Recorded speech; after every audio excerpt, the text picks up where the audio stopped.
Em nome de Jesus Cristo, aquele que abençoa os nossos lares. Amém. Nós estamos no período da Epifania. Epifania significa manifestação. É Jesus Cristo manifestando a sua divindade e o caráter divino, o caráter salvífico da sua missão a todos os povos, não apenas ao povo originalmente escolhido por Deus. Essa Epifania, ela começa a partir do momento em que os magos visitam o menino Jesus, como nós lembramos no programa de Natal, no final do ano passado. Ou seja, desde a infância, desde a mais tenra idade, fica claro que Jesus Cristo veio para abençoar toda a humanidade. E essa epifania, ela se intensifica, ela começa, digamos, para valer a partir do batismo e da tentação de Jesus. No último culto nós falamos sobre o batismo de Jesus. Falamos também sobre a tentação de Jesus. E é justamente a partir desse momento que Jesus começa a manifestar efetivamente quem verdadeiramente Ele é, o Filho de Deus. E Ele manifesta isso por meio do seu ensino com autoridade, por meio de curas, milagres, perdoando pecados.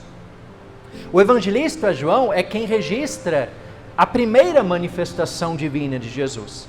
E é interessante que o primeiro milagre de Jesus não foi nenhuma cura, não foi libertar alguém de um espírito imundo.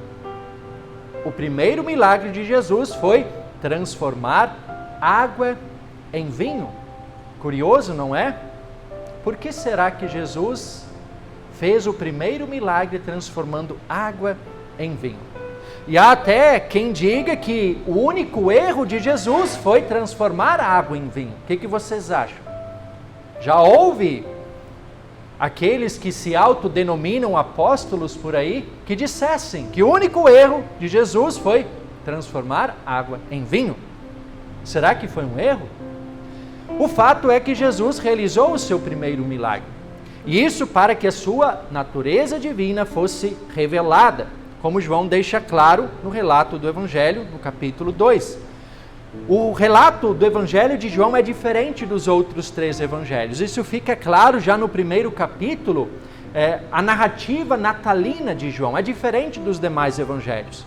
Enquanto Mateus, Marcos e Lucas geralmente relatam aquilo que aconteceu, eles narram os fatos daquilo que Jesus fez, João, ele apresenta mais o sentido espiritual dos atos de Jesus.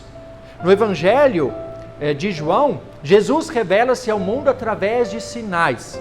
É assim que João chama os milagres que Jesus realiza.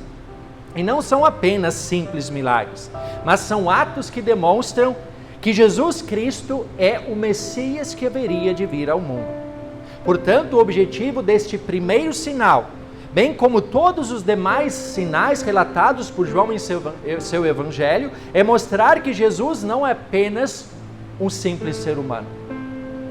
De que também ele não é um curandeiro ou feiticeiro, mas que ele é de fato o próprio Deus encarnado, o Filho de Deus que veio ao mundo para habitar entre nós e restaurar a nossa relação com Deus.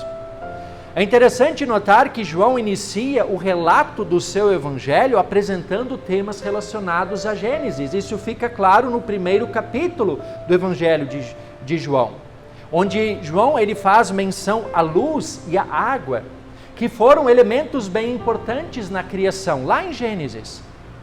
João ele também diz que o Filho esteve presente na criação de todas as coisas e sem ele nada do que foi feito se fez. E este Filho, ele se encarnou para resgatar a criação que jazia em trevas e assim trazer novamente sobre toda a humanidade a luz, a bênção da luz divina. Já agora no segundo capítulo do seu evangelho, João ele apresenta outro tema bastante importante no livro de Gênesis, que é a bênção sobre o casamento.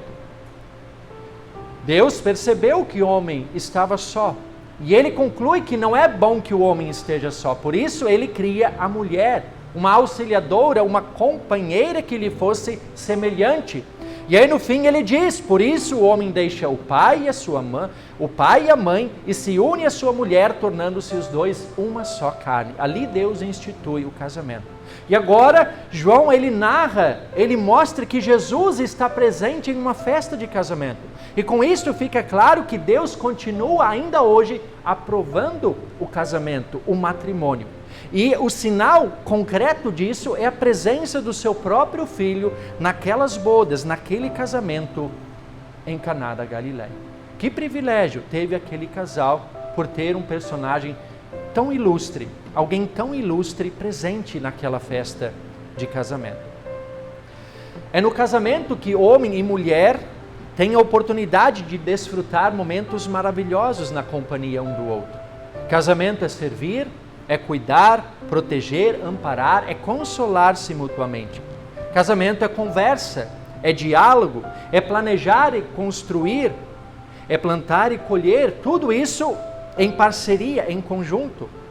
Casamento é, acima de tudo, amar, mas não o amor apenas de palavras, muitas vezes palavras da boca para fora, mas um amor abnegado, colocado em ação. Marido e esposa amando-se mutuamente. É do casamento que provém a família. E a família é a base para qualquer sociedade organizada, saudável, próspera e feliz. Os filhos são um verdadeiro presente para o casal que se une em matrimônio. Mas ao mesmo tempo, a responsabilidade também é grande. Porque Deus ordena que os filhos sejam criados na disciplina e na admoestação do Senhor. Porque se assim forem orientados desde a infância, dificilmente se afastarão dos caminhos do Senhor. É bem verdade que o casamento não é feito apenas de rosas, não é feito apenas de momentos bons e agradáveis. Podem surgir situações em que parece que nada está dando certo, problemas conjugais. A esposa quer de um jeito, o marido quer de outro. Ele tem esse defeito, ela tem aquele outro defeito. Eu gosto disso, mas ela detesta. Ah, mas ele nunca me apoia. E por aí vai. São inúmeros os motivos que podem causar brigas, conflitos e desentendimentos entre um casal. Afinal, são personalidades diferentes. São temperamentos diferentes, criações diferentes, opiniões diferentes. E tudo isso pode gerar conflitos. Além disso, os próprios filhos, que são uma grande bênção, eles podem também ser motivo para estresse, para preocupação, problemas e desentendimentos. As adversidades que surgem no casamento e na vida familiar, por vezes, podem nos fazer perder o ânimo. Podem nos fazer perder a vontade de querer seguir em frente. Podem nos levar a pensar até mesmo a enxutar o balde, em pular do barco, em desistir de tudo. Infelizmente, conflitos e problemas passaram a fazer parte da convivência humana desde que o pecado entrou no mundo. E será que abrir mão de tudo é a solução? A gente sabe que, na maioria das vezes, não é a melhor solução. Talvez em algumas situações específicas, talvez seja uma das possibilidades, uma das soluções, mas na maioria das vezes não é a melhor solução. Será que não existe uma alternativa menos dolorosa? O casal de Caná da Galileia também estava com problemas. Eles haviam ali, no casamento deles, estavam enfrentando a falta de vinho. Isso que eles nem haviam ainda convivido como marido e esposa, mas já na festa de casamento eles estavam com um problema. O vinho tinha acabado. Mas para a sorte deles, ou melhor, para a bênção deles, havia um convidado ilustre, especial naquela festa de casamento. Era Jesus Cristo, aquele que é capaz de resolver qualquer problema. E ele resolveu o problema daquele casal. Ele transformou água no melhor vinho. Alguém poderia agora argumentar, mas será que isso é necessariamente um problema? Terminar o vinho na festa de casamento? O fato é que naquela época as festas de casamento costumavam durar até uma semana. Tamanha ela era a alegria das pessoas por uma nova família que estava se formando. E o vinho no Antigo Testamento, ele tinha um simbolismo espiritual. Ele era símbolo de alegria física e espiritual, de esperança futura e de abundância. Por isso, ficar sem vinho em uma festa de casamento, ou até mesmo ter um vinho de péssima qualidade, era algo praticamente inaceitável. Era inconcebível na sociedade daquela época entre o povo de Deus. O problema realmente era grande. Seria vergonhoso se eles tivessem que comunicar aos convidados que o vinho terminou. Mas Jesus estava lá e ele resolve o problema. Ele providencia o vinho da melhor qualidade. Assim como o vinho daquela festa de casamento terminou, assim também os sentimentos que unem um casal e até mesmo uma família, dependendo das circunstâncias, podem também estar prestes a terminar. Porém, da mesma forma como Jesus resolveu o problema daquele casal de Caná da Galileia, Jesus também pode e quer nos ajudar a resolver os nossos problemas. No casamento, na família, no dia a dia. Talvez a situação seja crítica, talvez pareça não haver solução, mas nós jamais devemos duvidar daquele que é capaz de transformar simples água no melhor dos vinhos. E assim, Jesus certamente também é capaz de restaurar um casamento, uma família, um lar que talvez esteja em ruínas. Jamais nos esqueçamos de quem Jesus é. Jesus é o Filho de Deus.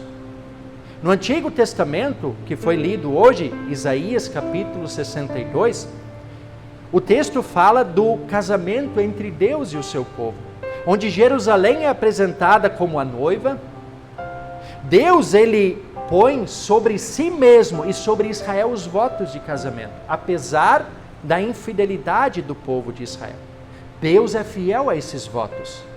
E essa passagem, ela, num primeiro momento, ela diz respeito à promessa que Deus havia feito de novamente tirar o povo de Israel do exílio babilônico.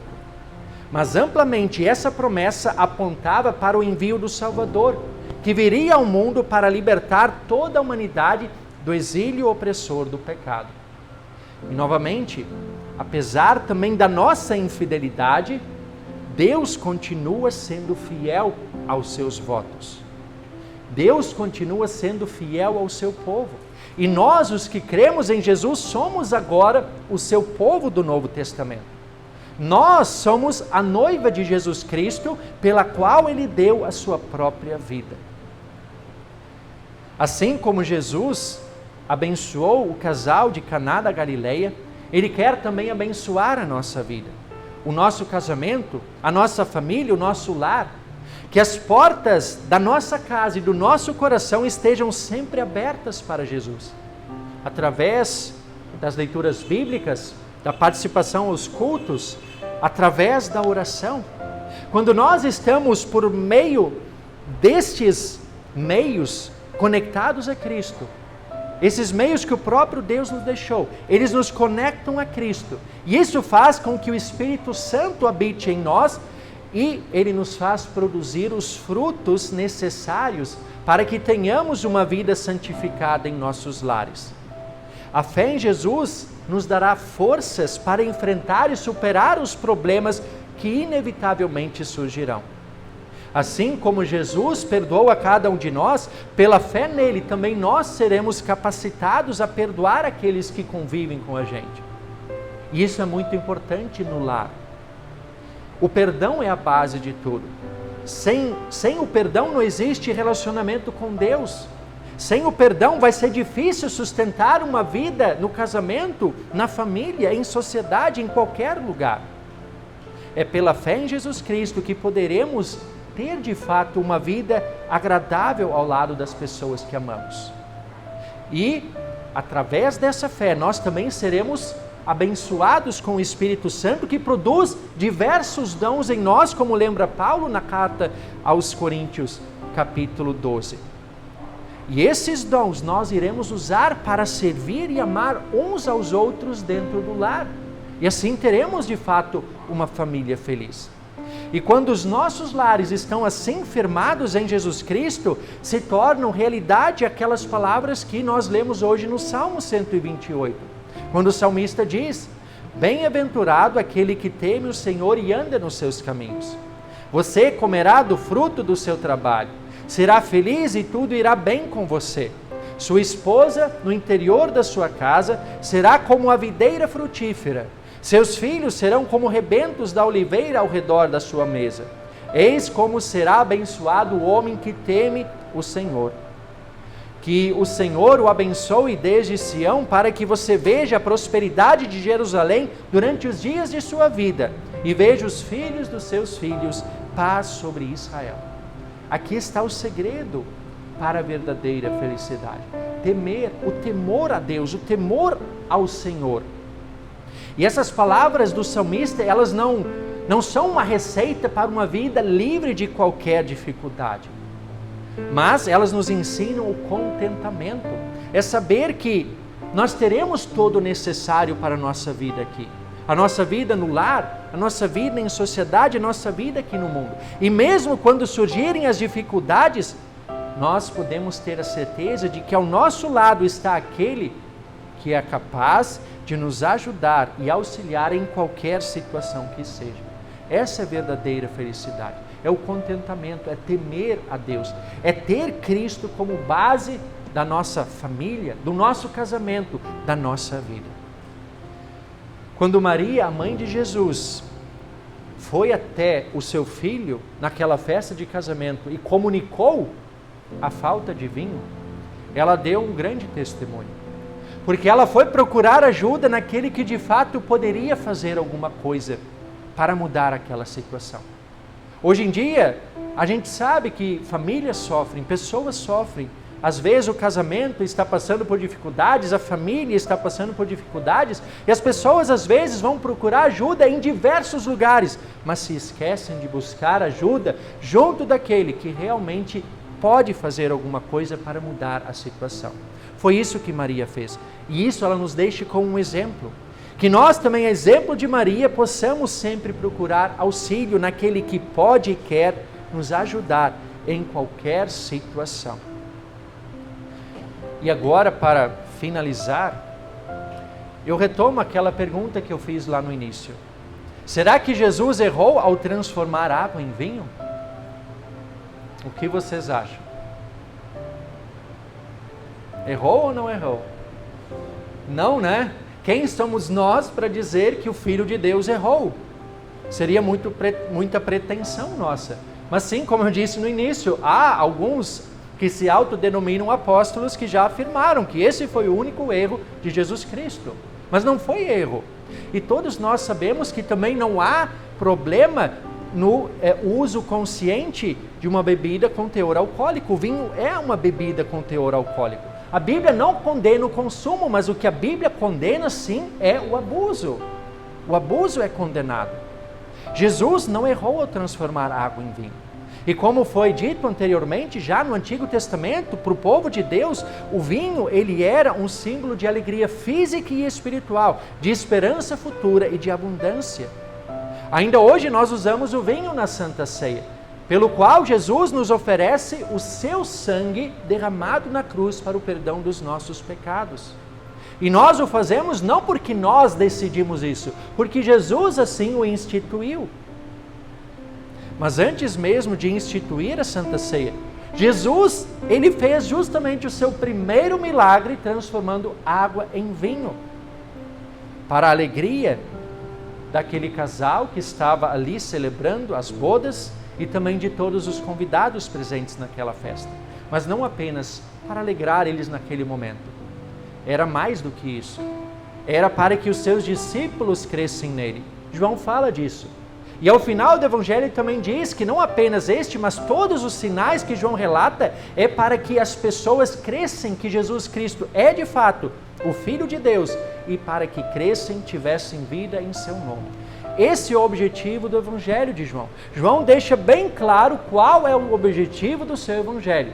É fazer com que as pessoas daquele tempo e todos os que viriam ler esta mensagem viessem a crer em Cristo como Filho de Deus e para que crendo tivessem vida em seu nome. E essa vida que temos através de Jesus Cristo, essa vida espiritual que abençoa a nossa vida no lar aqui no mundo, é essa vida espiritual que recebemos por graça, que nos dará também acesso ao grande banquete celestial. A grande festa que Deus está preparando lá no céu, onde todos nós um dia estaremos. Isaías fala sobre esse banquete no seu livro, capítulo 25, versículos 6 a 9. Quando ele diz: o Senhor dos exércitos dará neste monte um banquete para todos os povos. Será um banquete de carnes suculentas e vinhos envelhecidos, carnes suculentas com tutanos e vinhos envelhecidos bem clarificados. Neste monte ele acabará como o pano que cobre todos os povos e como o véu que está posto sobre todas as nações. Tragará a morte para sempre, e assim o Senhor Deus enxugará as lágrimas de todos os rostos e tirará de toda a terra o vexame do seu povo. Porque o Senhor falou. Naquele dia se dirá: eis que este é o nosso Deus, em quem esperávamos, ele nos salvará. Este é o Senhor, a quem aguardávamos na sua salvação. Exultaremos e nos alegraremos. Esse é o relato de Isaías. É um relato profético, isso não se cumpriu ainda. Isso vai se cumprir quando Cristo voltar, quando todos nós seremos reunidos e celebraremos esse banquete. Que Deus nos permita celebrar isso na grande festa celestial. E se nós estivermos lá, não será por mérito nosso, mas unicamente por graça de Deus, pela fé em Jesus Cristo. E que Deus realmente nos permita esse privilégio de desfrutar esse momento especial, as bodas junto do Cordeiro de Deus, do nosso Salvador. Que possamos celebrar este momento junto dele e de todos os que amamos. Amém.